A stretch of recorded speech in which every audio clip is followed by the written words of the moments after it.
तो चलो बच्चों, आज हम सुनेंगे गुरु द्रोणाचार्य और उनके शिष्य अर्जुन की कहानी। बहुत पहले की बात है। हमारे देश में पांडु नामक राजा राज करते थे। उनके 5 पुत्र थे, युधिष्ठिर, भीम, अर्जुन, नकुल और सहदेव, जो पांडव कहलाते थे। युधिष्ठिर इनमें सबसे बड़े थे।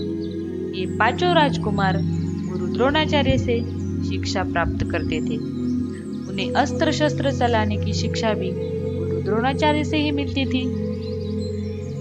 भीम गदा चलाने में कुशल थे, तो अर्जुन धनुष्य बाण चलाने में। एक बार की बात है, गुरु द्रोणाचार्य ने अपने शिष्यों की परीक्षा लेने का निश्चय किया।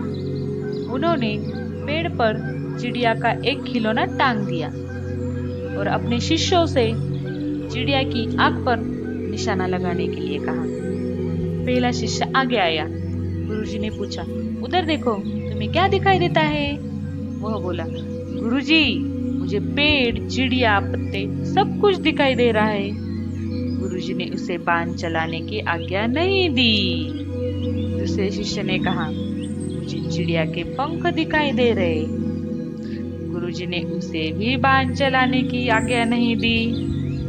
अब बारी आई अर्जुन की। गुरु द्रोणाचार्य ने से भी वही प्रश्न किया। अर्जुन ने कहा, गुरुजी, मुझे तो केवल चिड़िया की आंख दिखाई दे रही है।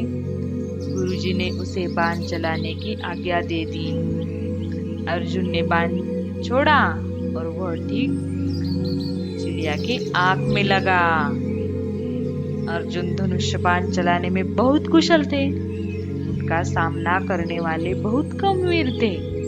इसी बाण चलाने की कुशलता के बल पर अर्जुन ने राजा द्रुपद की शर्त को पूरा किया।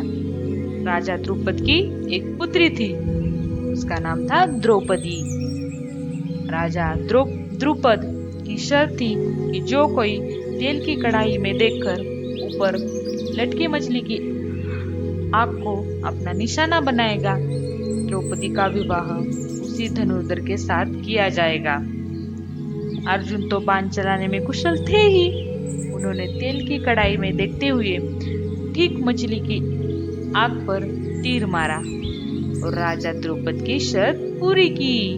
अर्जुन ने महाभारत के युद्ध में भी अपने धनुष्य बाण का कमाल दिखाया। वह अपने युद्ध कौशल के बल पर अकेले ही सैकड़ों शत्रुओं से भिड़ जाते थे।